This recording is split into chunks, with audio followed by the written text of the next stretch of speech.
आज दिनेश अपनी बहन के साथ घर पर अकेले था।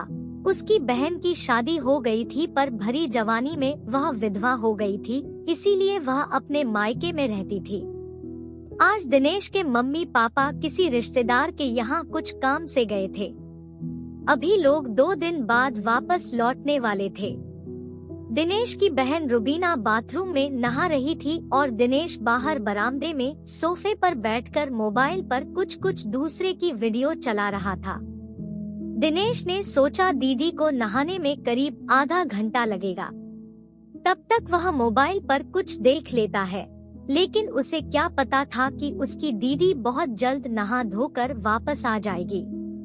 गंदी वीडियो देखते देखते हैं दिनेश को नशा छाने लगा था, इसीलिए उसने अपने उस्ताद को बाहर निकाल लिया था और हाथ से प्यार से सहला रहा था। तभी अचानक से रुबीना बाथरूम से बाहर निकल आई और दिनेश को उस हाल में देख लिया। दिनेश तो आंखें बंद करके उस पल का आनंद ले रहा था। तभी रुबीना ने पीछे से आवाज लगाई, दिनेश तुम यह क्या कर रहे हो? तभी दीदी की आवाज सुनकर वह डर गया और बहुत जल्दी उसने अपने उस्ताद को ढक लिया और अपनी दीदी से सॉरी बोला। तब रुबीना ने कहा कि तुम यहाँ क्या कर रहे थे? तुम्हें यह सब करने में शर्म नहीं आती है? आने दो, मम्मी पापा को तुम्हारी शिकायत करूंगी। दिनेश ने अपनी दीदी से माफी मांगी और मम्मी पापा से ना कहने को कहा। लेकिन रुबीना ने बोली, मैं तुम्हें एक शर्त पर माफ कर सकती हूँ।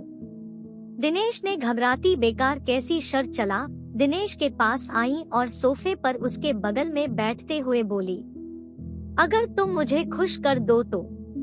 दिनेश अपनी दीदी के मुंह से इस तरह की बात सुनकर चौंक गया। उसे तो विश्वास ही नहीं हो रहा था कि उसकी सगी बहन इस तरह की बात कर सकती है। दिनेश कुछ देर तक तो नाना करता रहा, पर कुछ देर के बाद उसका उस्ताद बन गया और कपड़े के अंदर से ही बाहर झांकने लगा। रुबीना एकदम से जोश में आ गई और अपने भाई के उस्ताद को अपने हाथों में लेकर सहलाने आने लगी। कुछ देर के बाद दिनेश ने अपनी दीदी को उस्ताद पीने को कहा, तो उसकी दीदी जोश में आकर मुंह में ले लिया और ऊपर नीचे करने लगे।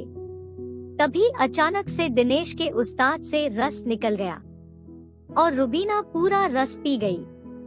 रुबीना ने कहा, दिनेश लेकिन मेरे अंदर की गर्मी शांत नहीं हुई है। दिनेश ने कहा, दीदी आप चिंता ना करो, मैं रात को तुम्हें अपना उस्ताद दे दूंगा चलाने का, ठीक है? फिर दिनेश अपने कमरे में चला गया। जब रात हुई तो रुबीना ने जल्दी खाना पीना बना लिया था और दिनेश के साथ बैठकर खाना खा लिया। आज रुबीना बहुत खुश थी, क्योंकि जब से रुबीना का पति मरा है तब से वह इसी चीज के लिए तरस रही थी। रुबीना जब रात को सोने के लिए अपने कमरे में गई तो दिनेश को भी फोन करके अपने कमरे में बुला लिया।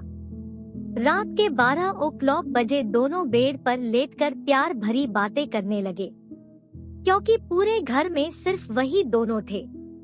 उनके मम्मी पापा बाहर गए थे। रात में रुबीना ने दिनेश से पूछा कि तुमने दोपहर को मेरे साथ क्यों नहीं किया? तो दिनेश बोला, दरअसल मैं इस खेल में अनाड़ी हूँ, शायद तुम्हें अच्छे से ना कर पाता, इसलिए मैं तो कैसे अब तक लड़की को खुश करने के वीडियो देख रहा था ताकि तुम्हें हर तरह से खुश कर सकूं। उस दिन दिनेश ने अपनी दीदी को रात भर हर तरह से खुश किया। वैसे तो कभी उसके पति ने भी नहीं किया था। दोस्तों, कहानी पसंद आई हो तो वीडियो को लाइक कर दीजिए और हमारे चैनल को सब्सक्राइब कर लीजिए।